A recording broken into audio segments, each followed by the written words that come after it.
Olá, tudo bem? Hoje o podcast Dando Pitaco está recebendo aqui o professor de geografia, o climatologista, um dos maiores do Piauí. E eu já queria dizer que ele é muito bem-vindo aqui ao podcast Dando Pitaco. Olá, professor.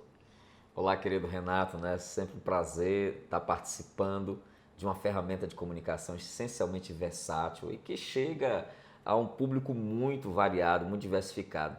E dá um pitaco, né? Sobre um tema que a gente acha que é relevante, que as pessoas ainda não conhecem em profundidade. Professor, antes da gente entrar aqui nesse tema, que a gente pelo menos acordou em falar dos profetas das chuvas. Professor, para começar, gostaria de perguntar para o senhor se o climatologista é colocado na parede quando faz uma previsão de que vai chover em determinado lugar e naquele período, professor, não chove. Acontece demais, né? Primeiro que a previsão, ela é resultado de um cálculo muito complexo que não dá para você fazer à mão, não é como 2 mais 2 igual 4. É um cálculo que é produzido num supercomputador, tem um software específico, e os números que alimentam esse cálculo de previsão são números reais, são números de chuvas do passado. Então, de tal forma que quando o computador roda, literalmente a expressão é essa, tem a rodada, ele gera um cenário probabilístico, é um cenário de possibilidades, que naquela determinada área pode chover. Só que essa área, Renato, ela não é o seu bairro, a sua cidade. É uma área que geralmente tem 100 quilômetros por 100 quilômetros. Então é uma área imensa. Então você imagina quantas cidades não cabem dentro de um quadrado de 100 quilômetros. Mas quando o senhor está lá na TV ou está aqui no portal e diz que há probabilidade de chuva, a gente já deve preparar aquela capa de chuva, enfim, já deve se preparar? Na maioria das vezes, sim. Por quê? Porque quando você tem uma condição de chuva muito consistente, ou seja, você tem nuvens grandes, um grande corredor de umidade, muito difícil aquela área não receber uma chuva. Bem que seja, o que vai variar é a intensidade da chuva. Algumas chuvas podem ser mais fracas, outras moderadas, outras mais intensas.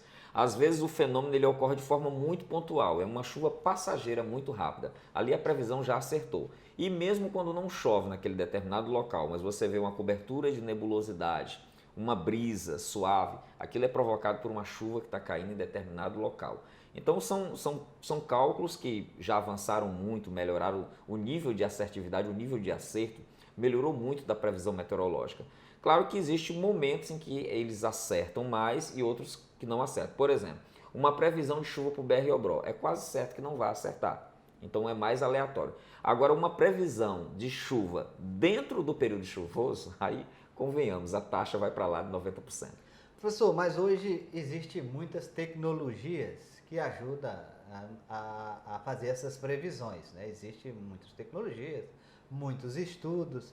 Mas antes, professor, antes de todas dessas tecnologias, aqueles profetas já sabiam mais ou menos quando ia chover e até por isso preparavam a terra já para a plantação.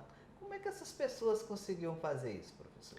Excelente pergunta, né? A gente sabe que a verdadeira sabedoria, a base de toda a ciência, ela nasce nas pessoas mais simples, geralmente pessoas que não foram alfabetizadas, não frequentaram um banco de universidade, né? Não tem um diploma de doutor. Geralmente são vaqueiros, são vazanteiros, são pequenos criadores, são marisqueiras, são pessoas ligadas à terra, que dependem da terra, que dependem da natureza. E por dependerem da natureza, elas são observadoras das mudanças que a natureza passa durante o ano. E elas são herdeiras de longas tradições, tradições hereditárias, passadas de pai para filho, de mãe para filha.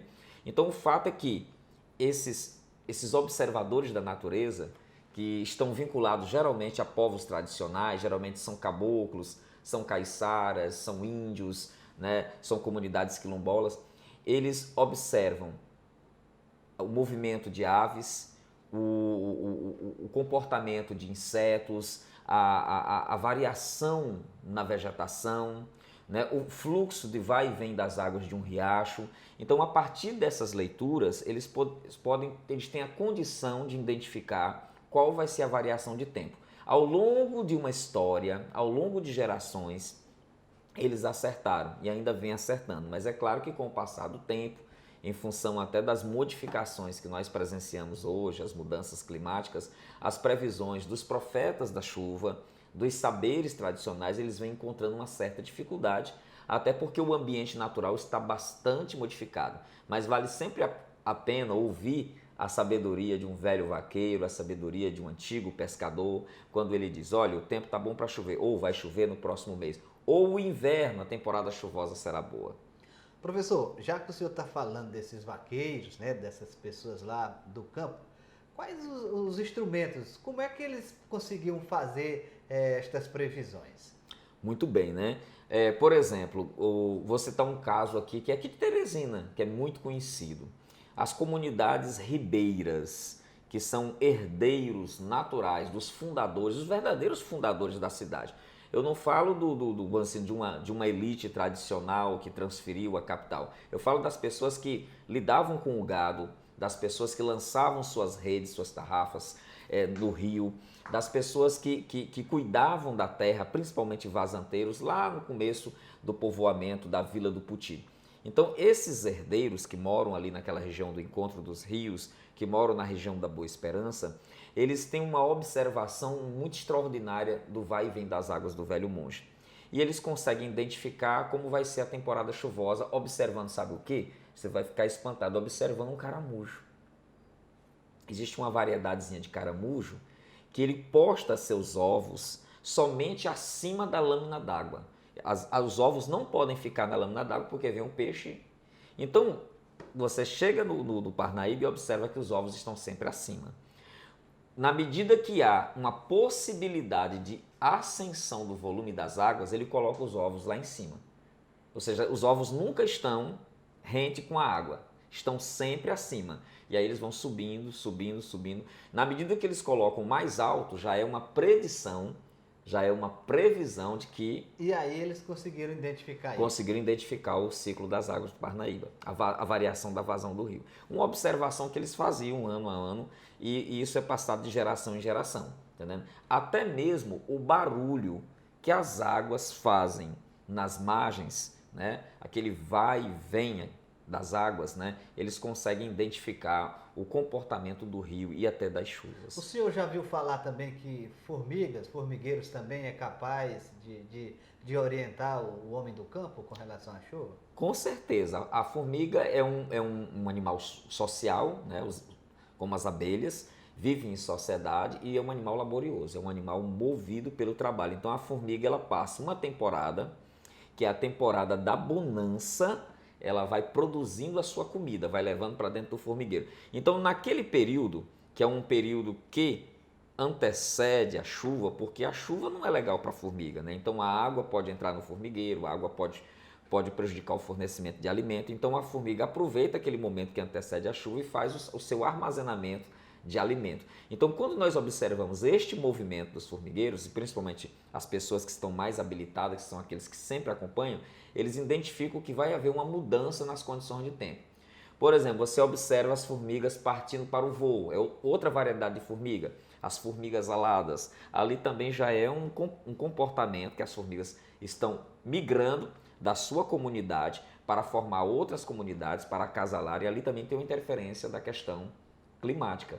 Tanto que a gente usa a expressão bioindicadores. Bioindicadores. E tem um segmento da climatologia aí, entrando um pouco na academia, que trata disso, que é a etnoclimatologia ou a bioclimatologia. Então tem a ciência, a academia se debruça sobre este saber, que é um saber de séculos, às vezes até de milênios, né? Dependendo do povo. E essas observações da formiga, do João de Barro, das rãs, quem nunca ouviu a expressão, olha, a rã tá cantando, né? Tá coachando, vai chover. Né? Então, isso é uma tradição que nós carregamos de longa data e que tem um fundamento. Aquela história, o mandacaru quando fulora, né? Sinal que a chuva vai chegar no sertão. Isso tem um fundamento, isso não ocorre à toa. Professor, a Lua também é um instrumento que as pessoas também podem se basear para prever chuvas? Sim, os antepassados eles utilizavam principalmente a observação celeste, a observação do céu, dos ciclos lunares, das fases da Lua, mas também dos ciclos solares, né? Poucas pessoas observam, mas o Sol também tem os seus momentos. Então, essa observação é que permitiu ao homem marcar a estação do ano. A Lua, inclusive, é muito interessante, porque existem agricultores, né, Nato, que tem até o momento de plantar, em função da fase da Lua. E nós já observamos aqui, isso não precisa ser doutor não, a gente já observou que em época de eclipse, se ocorrer próximo da floração, por exemplo, de um cajueiro, praticamente a safra está parcialmente perdida, as folhinhas queimam, né? Então existem fenômenos naturais que a ciência ainda tem uma dificuldade de explicar, mas que para o homem do campo aquilo ali é batata, ele já sabe o que vai acontecer. E isso é muito interessante. Agora, professor, o senhor falou de vários conhecimentos, de várias técnicas ou táticas, vamos dizer assim, que as pessoas já utilizavam para prever a chuva, para se organizar.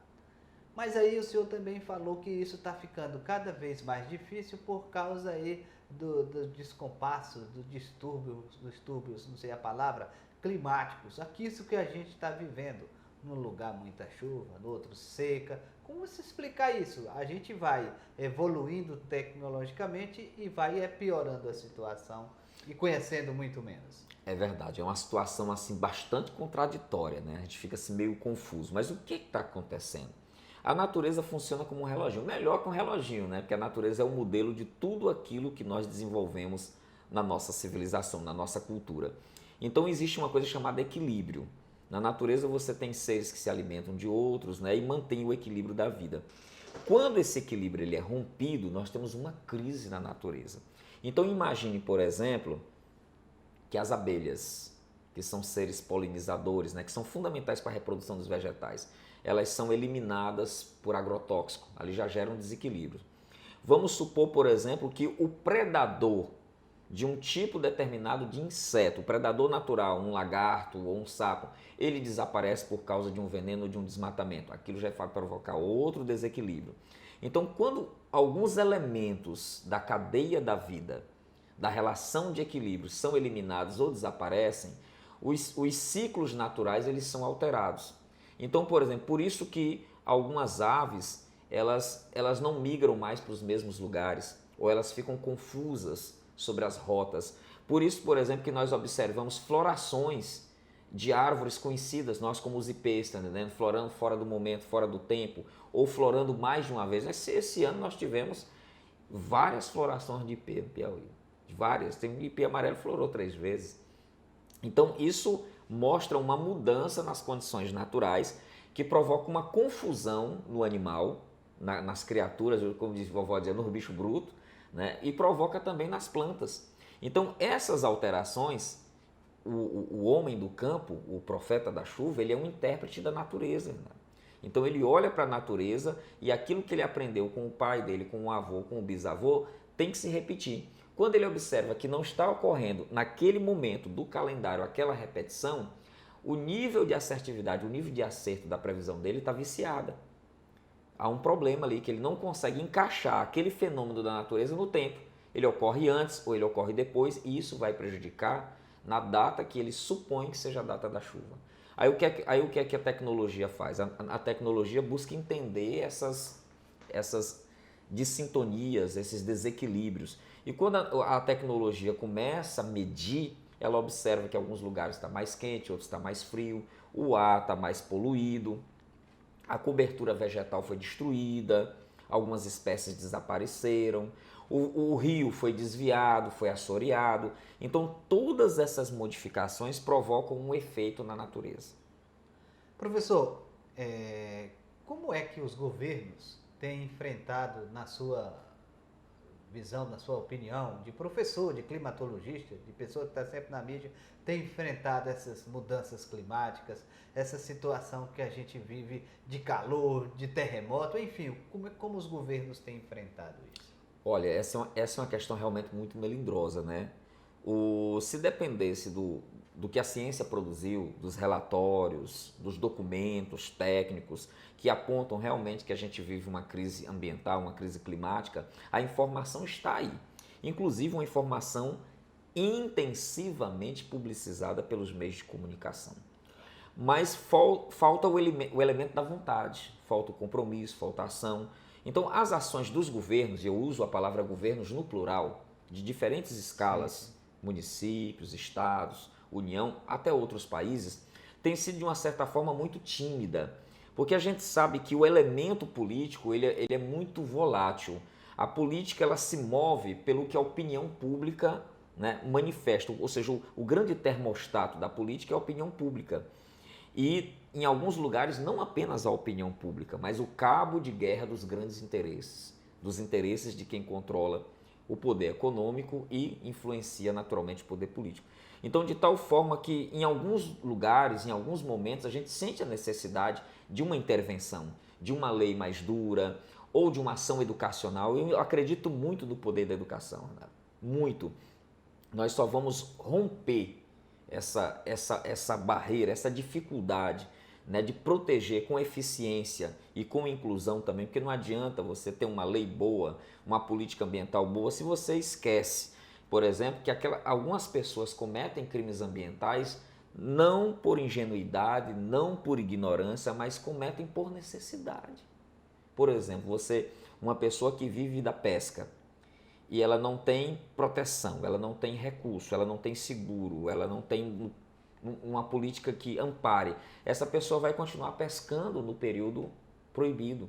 Essa pessoa vai continuar caçando para matar a sua fome e até para comercializar, né, porque ela não tem renda. Essa pessoa vai continuar retirando lenha e produzindo carvão em área proibida porque ela não tem nenhuma fonte, nem fonte de energia, nem gás, nem recurso educacional, nem nada. Então, existem situações que são graves, que precisam ser corrigidas com políticas públicas.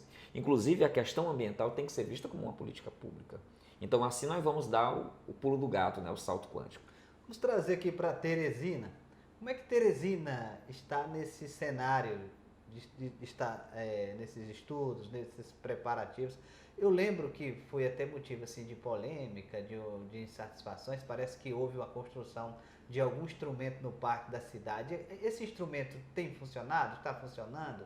Como é que está a situação, professor? A gente sempre tem aquela ideia de que por ser uma capital... Como é o nome do instrumento que eu esqueci? Observatório do Clima. Pronto, Observatório do Clima. Por ser capital, né, por ocupar uma centralidade política e econômica dentro do sistema de poder do Estado, a capital tem que estar na vanguarda. Eu acredito muito nisso. Todas as capitais elas se projetam como referências educacionais, como referências de gestão, né, como referências de produção de conhecimento, né, mas em alguns momentos isso não anda de forma harmônica. E eu vejo com muita preocupação, apesar dos avanços que a política ambiental do município apresentou nos últimos anos, existe muita coisa boa, não vamos aqui nivelar por baixo, mas eu creio que em se tratando de um contexto maior, Renato, que é o contexto das mudanças climáticas, hoje nós estamos observando, recentemente aconteceu, uma conferência, a COP27, líderes do mundo inteiro estavam reunidos no Egito para discutir a questão ambiental. E a cidade de Teresina tem que estar antenada, não só Teresina, Fortaleza, São Luís, Recife, todas as capitais. Então isso significa dizer que se nós temos um equipamento chamado de Observatório do Clima, que ele tem uma função de observar as variações climáticas, de monitorar o clima, de educar as novas gerações, olha aí a meninada da rede municipal, produzir conhecimento, produzir intercâmbio de conhecimento e gerar uma cultura preventiva na cidade, esse equipamento tem que funcionar. Até porque a nossa cidade, eu vou usar uma palavra bonita aqui, tem um baixo nível de resiliência para a questão climática. Ou seja, nós estamos profundamente despreparados para episódios de estiagem extrema, para episódios de chuva extrema. A gente tem algumas dificuldades que devem ser superadas, os gestores têm que se debruçar sobre isso, sobre a questão da drenagem natural, sobre as obras de infraestrutura de drenagem, sobre a recuperação da bacia do Rio Parnaíba e do Puti, sobre a questão do lixo e do saneamento. Então, essas questões elas são nevrálgicas, são necessárias e nós precisamos nos municiar de todo o instrumental, de todos os equipamentos públicos para colaborar para a gestação de uma nova consciência. Eu tocou num assunto aí que que nós estamos despreparados para possíveis tragédias. E o senhor citou aí alguns desses despreparos. Mas qual seria a saída? O que deveria acontecer para a gente se preparar? Bem, eu vejo como o principal fator da gestação de uma nova cultura, de uma cultura sustentável, de uma cultura de acolhimento, da cultura da resiliência, a educação. O fato de ser um professor, de ser um educador, de estar no chão da escola, a gente percebe que quando as crianças, desde cedo, elas são educadas a respeitar não só o seu próximo, os direitos dos outros, mas respeitar os limites da natureza, nós estamos ali criando uma cultura totalmente diferente. Então Teresina precisa, uma cidade banhada por 2 rios, uma cidade que ainda tem uma razoável cobertura vegetal. A gente perdeu o título histórico de cidade verde, mas nós ainda temos muitas matas, temos parques, bosques, praças, e eu sempre parabenizo as gestões por terem preservado boa parte dessa cobertura. Mas pouca gente, por exemplo, sabe que Teresina tem riachos que ainda estão vivos. Nós temos microbacias importantes que apenas são visualizadas quando vem o período das chuvas, quando elas transbordam e causam transtornos. Então, há necessidade de envolver, e aí é uma ação que tem que partir dos gestores públicos, envolver a nossa sociedade, envolver o setor patronal, empresarial, envolver as nossas crianças na formação dessa cultura, que eu chamo de uma cultura de prevenção de riscos. O senhor tocou no assunto também, a COP, que está sendo realizada nesse momento. Qual a importância de um evento como esse? E como que o senhor enxerga também pouco sendo falado nos nossos meios de comunicação, principalmente? Se você fizer uma enquete e perguntar que evento é esse, poucas pessoas vão responder, até porque a imprensa hoje já está pautando quem serão os candidatos ou quem serão os candidatos a prefeito lá em 2024, esquecendo de debater um assunto como esse. Você tocou numa questão muito importante, né? Nós não podemos nos descuidar das pautas globais. As pautas globais, elas respingam no ambiente local. Então, por exemplo, a discussão da COP27, ela tem tudo a ver com a nossa realidade.